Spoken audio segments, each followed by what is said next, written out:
crazy, but I didn't know he would. How did it run after that, Cat? It helped it. It didn't spin as much coming off the turn. Welcome to another high-octane episode of Southern Dirt Motorsports.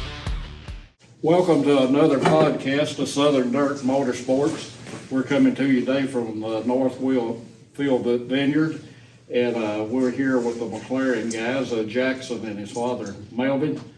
And due to this podcast, myself and Gary Lorance here were able to find one of his dad's old race cars and one of my first race cars. They're in the process of being restored now.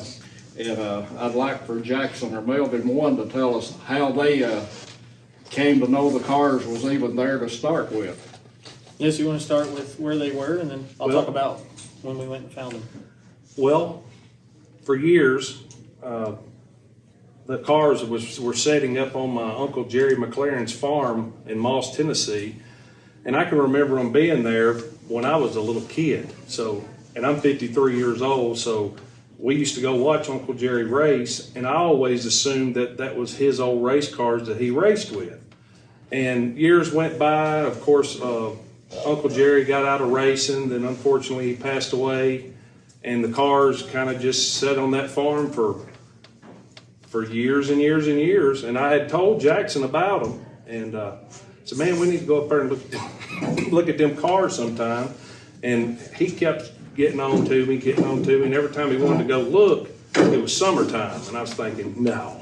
Anybody's been around Moss, Tennessee, you don't go messing around on a junk car in the summertime. Yeah. Come back with a rattlesnake or a copperhead. And so we was up there deer hunting, was it last year or the year before? 2022, I guess. Yeah. And Jackson's, man, let's go look at these cars. Let's go see if we can find them. And I was like, well, it's cold out. Let's go. So we drove up there, and I had to stop and ask again where they was at because I hadn't seen them in 30 years, maybe 40. And I talked to Sheila, which is Uncle Jerry's sister.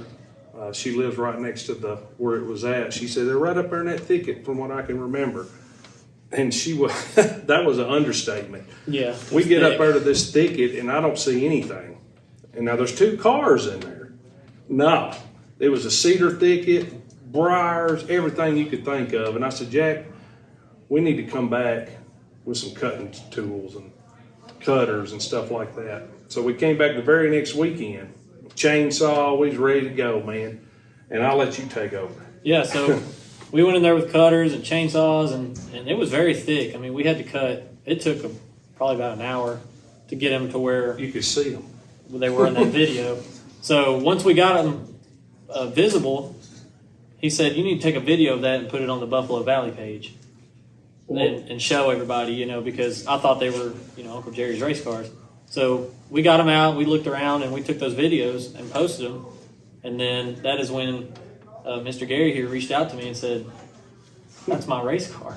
Well, that was my first encounter with them, too, is when you put it on the Facebook, whatever you put it on. Yeah. And Roy Freeze sent it to me to ask me if I knew whose they were. Yeah. And I sort of recognized Gary's dad's old car, but the coupe, I said, it looks familiar, but I can't put my finger on whose it was. But I didn't recognize it then, didn't recognize it that day until I got up there and started looking at it. But it had been over 50 years since I had seen the car. Well, ours had been gone nearly 60 years. And I had hunted for it before and, couldn't find it. It went to Cookville. And I know it was up there. So 40 years ago, I was out hunting for it and just give up on it because I thought everybody said, well, they just hauled it off scrap yard. But Roy had sent something on Facebook to me to get me to see if I could identify the car. And when you walked around the first thing after you got cleared out, to the back of it, when that back window come up on that thing, I know whose it was because it had the angle on it around it. It was a quarter 20 bolts in it. I never put them bolts in there. And then you showed the sides of it, and Of course, it used to say Warren County Furniture up at the top of it, and it said, Complete Home Furnishing, owner Herman Medley. Yeah, that's what you could still see. You can still see owner on one side and Medley on the other side. Yeah. And when I looked at the pictures, as soon as I looked at the picture, I know that was it. And my wife said, "Well, that ain't it." I said, "You don't have to be anybody's car. Rusty's that thing yet." Well, you walked around the other side, there it was on our side it too. And I told her, I said, "That's it. I know it's it." And then, but I didn't identify the coupe. Even after we went up there and looked at them, I still couldn't identify, because they'd put fenders on it, and I've never seen with fenders on it. Well, Roy had asked me to go up and help bring one of them back, and that's what I went for. And we just started looking at the car, and there were a few little unique things about it that you didn't see every day on race cars back then. I had wedge bolts on it on front and rear to adjust the weight. I had an extra shock, which wasn't real good on the right front. The bracket was still there, and the little bumper brackets were still on it. And I always used, like most of us, use a Volkswagen gas tank. And I just sort of whispered to Roy, "I believe that's my old car, Roy." And I said, "Look and see if it's got a Volkswagen gas tank in it." He looked, he said, "It must be it." Yeah, we started looking, That's unbelievable. and we started looking at where they had taken one of the roll cages out of it. That's the third body this chassis has had on it. That chassis was actually my first race car that I had. But it started out as a sedan, then I put a coupe body on it, different roll cage. I rolled it like I did about everything else I've Dang. It's been on the hood, it's been on the lid, It's huh? been on the lids a lot. In fact, Roy sent me a picture of it where he had it turned upside down, painting it. He said it's on its lid again. On purpose this time. But, Well, when we got up there that day to get them, which I done talked to the girls about it, Donna, and That's she, Jerry's daughter. yeah, and she said, call me back and told me, said, come get them. So I called Roy, and Roy said, "Well, Randall's gonna go with us." I said, "That's good. We need to let somebody else go." So That's awesome. We went up there, and he looked in that thing. I would have paid no attention to it. And Joe, a friend of mine, and David, Joe first meeting, he said, "What's wrong with Randall? Is he sick?" When he stepped back, actually talking about that gas tank, he stepped back, he was as white as a sheet. And he didn't say nothing. He wouldn't I said it was talk. like seeing a ghost. Hey, it was, Doris and I, my wife, we had just been a few days earlier talking about, I wondered if any of my old cars still existed. I wouldn't have thought they did, and this was the last of the group. And there it is, in And Moss, there- Tennessee. And there it was, and it was not really that far off, a little ways off, but it really wasn't that far off. And I had the seats set sort of crossways in it too, so that when I went into the turn, it would back me. Yeah, we into the I noticed seat. noticed that's probably why they. I said, "Look at here, Jackson, how the seat's set." And I said, "They either done that or he got the crap knocked out of him." Yeah. I actually That was did that was the line of racing back in. He turned Yeah. it. They didn't have sides on, so they turned that seat with their back Yeah. all the way. That would push Wow. you back in the seat instead of sliding you off the seat. Yeah. So, And That's he was amazing. he was more modern than ours was. He actually had a seat. Ours had a 15-gallon barrel, grease barrel, and he cut it half in two. And we made one end of it, put in our car, and then put the other half in Don Holland's car. I guess How we have comfortable luxury. We is that? have luxury racing now. Now don't they we? got Yeah. LaJoy seats. And, Yeah. and the cushion we had was a Sears and Roebuck catalog. It's unbelievable when you look back. It's a wonder if any of us are still alive. That's what. That's the first thing I said when I looked inside. Well, of I it. pointed it out. I said, "They only have one bar in this whole And I car." said, "Look you at the look gas tank. They only He have said, one it's roll bar. leaned up against his back, and it has no containment." I guess No. the fortunate thing about them, if you touched anybody with open wheels, they went rolling. It wasn't solid hits. They bounced. Yeah, I guess so. They bounced forever. So- Jackson looked at them cars. He goes, "Now that was some tough dudes." Yeah, so them guys are crazy. I said, "Look at this." But see, what was so hard? We was trying to figure out, man, looking for Jerry's number. Nothing was computing. There's no 7 on this car. What is this? And none of What them, is this? and none of them looked like any of the pictures that we have either. Yeah. That was what the It's thing totally- was. totally Like, thrown are these us off. pictures he didn't like. There was no pictures of these No. cars, but Well, I guess that- he never raced them. Well, that car, the body on it, originally belonged to Crash Bond. I don't know if you guys I've ever heard of that the guy name. with Oh yeah, Crash Bond. he used to come to these tracks and Yeah. do crazy He did. stuff, didn't he? Yeah, he was. Crash was an appropriate name. He tried to back that name up, didn't he? Yeah, I was a good remember guy, that. but that's, He's been to Lafayette and all kinds of places. that was his car originally, his body. He'd jump stuff and roll his car and blow himself up. He was quite a character. That's awesome. Yeah. Now, what the, Well, it was in stereo. You can see how how things have changed, even in racing, dirt racing or whatever it comes in. Oh, for sure. That car of ours there was, that was the first car we had when I was in my time. It was, we built that thing in 56, I believe it was 55, 56, somewhere along in there. And the racetrack at Manuel opened up in 57 for a couple of Sundays or one or two Sundays or something like that. And, but that was our first car, really. Now, Dad had one before that for a little while. Of course, he'd worked at Indiana, and he used to go to Anderson up there. Yeah. And to the races. So that's where he got excited about racing there. Yeah, that's and a good then, little Yeah, we went there we once raced there too. last year. and then when he come home, he was wanting to build a car then. Yes. Well, the good thing about these podcasts, you never know where they're going to lead to. You Right. reunite with old friends, and you do get to talk about how cars have evolved from what they started gosh. with. Just in my lifetime, it's unbelievable where cars started when I started Yes. with flathead Fords to where they've evolved to now. And they never cease to be exciting to me. I don't think I'll ever grow out of it. Yeah. If I was No. going to, I would have by now. Yep. I think so. That's the thing that we were talking about. Like, I was just, like, you can say, like, how amazed I was at those cars. Like, that's what, I mean, back then, that was like what late models are now, I guess. It's like, but to me, to me, It was actually a good thing that the track promoters back in the day were real reluctant to go from the flathead Fords to the overhead valve engines because the safety equipment wasn't there to handle the overhead valve engines. And the tires wasn't all that good either, but lucky for us, they didn't jump right into the overhead valve engines as soon as they came out. Yeah. I know Peanut Cantrell that had the original track at McLerran, he was slow about going to the overhead valve engines, and I'm proud he did, looking back on it. I loved it when he done it, but looking back on it, I'm proud he waited as long as he did, just due to the safety Oh, equipment yeah. there. And we learned by people getting hurt or killed when somebody get hurt, we try to prevent that from happening again and add something else to it. yep, it's got to constantly evolve. That's how the safety equipment evolved to where it's really at today. Have y'all looked inside of a dirt late model lately? Oh, yes. Like a jet, fighter jet. It's you've got to feel the safest you've ever felt, and that's better than sitting down and eating a Sunday dinner. Oh, yeah.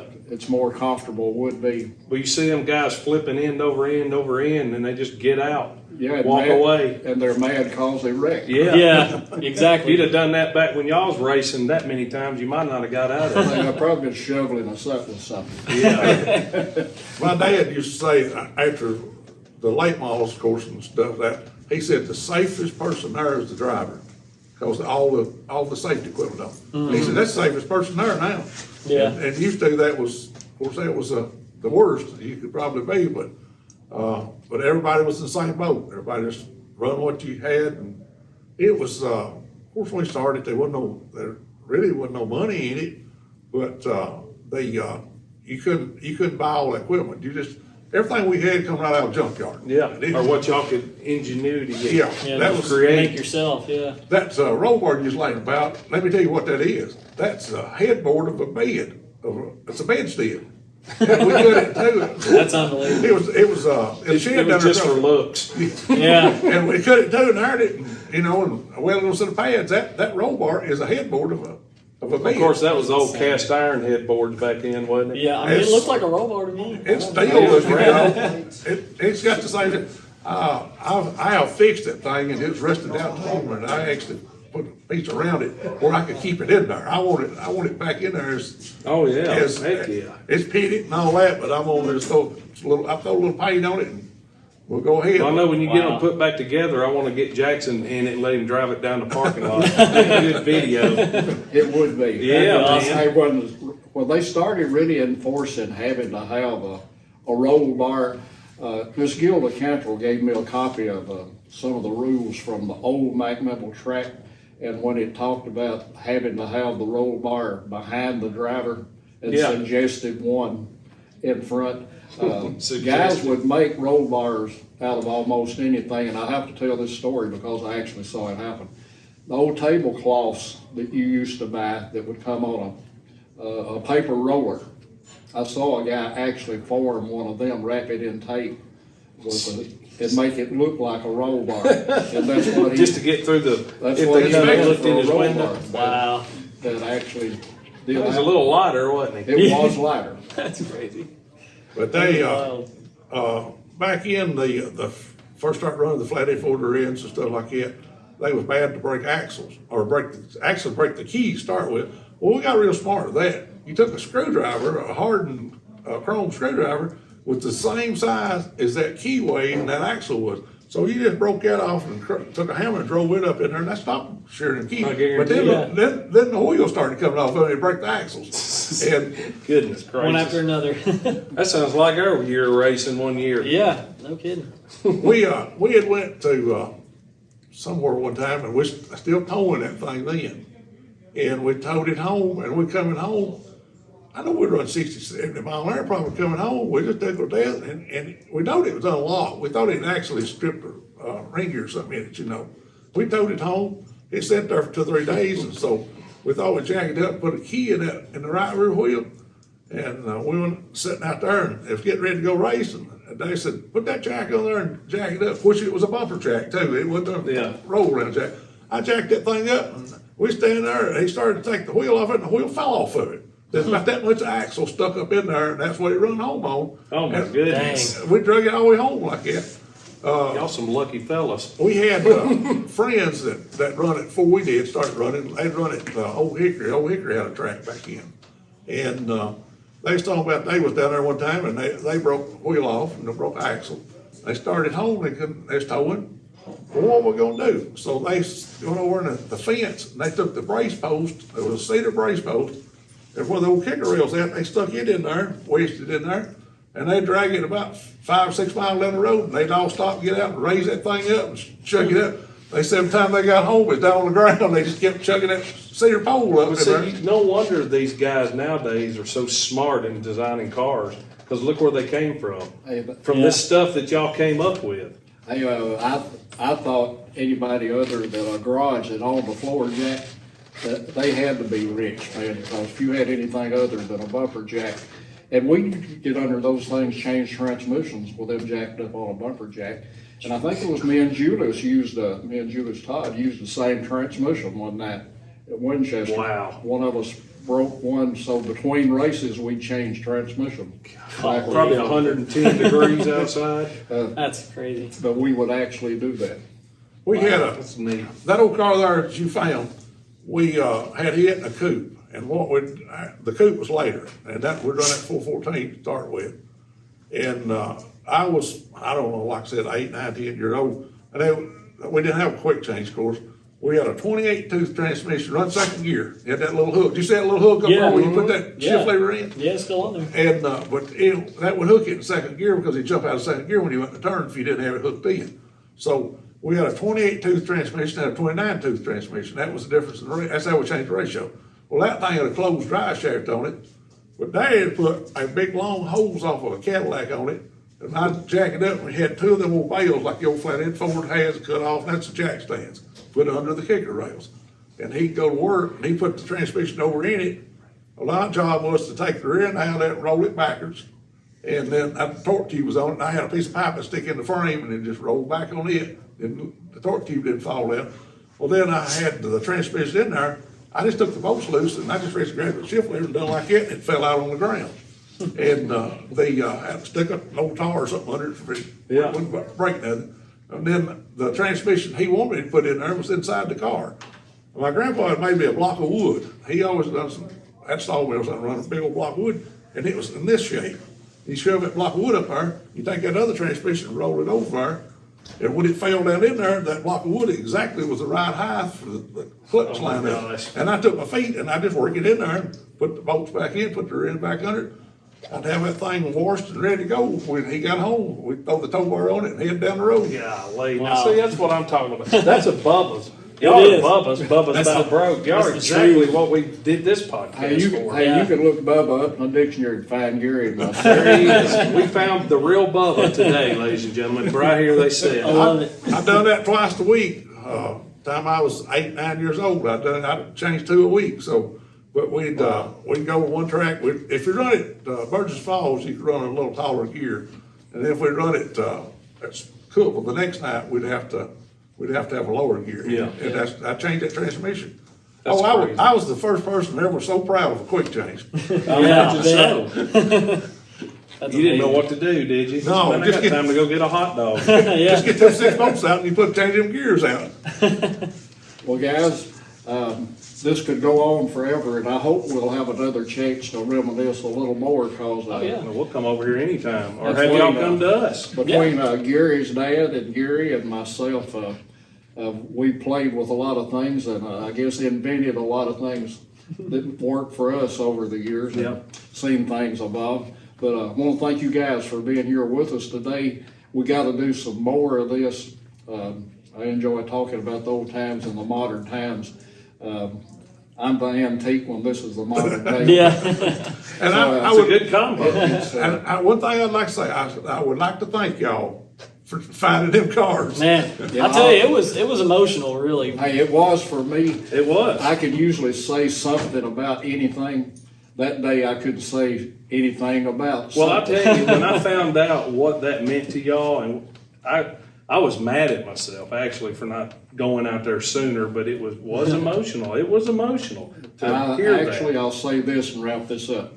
I still have one of the engines that was in the car when I raced it, and I'm rebuilding it to put back in the car too, complete with a camshaft it had in it. Oh, wow. There you go, Jack. You can run up So, at Crossville. There we go. So anyway, it's going to be 75% of what it was when I raced it. But man, thank y'all. Thank y'all Thank for you having guys us. again, and folks, watch us, like us on YouTube, subscribe to us. That's what keeps us going. And thanks again for the Northville Vineyard for letting us use their facilities today to do this. Without them, it's a lot harder.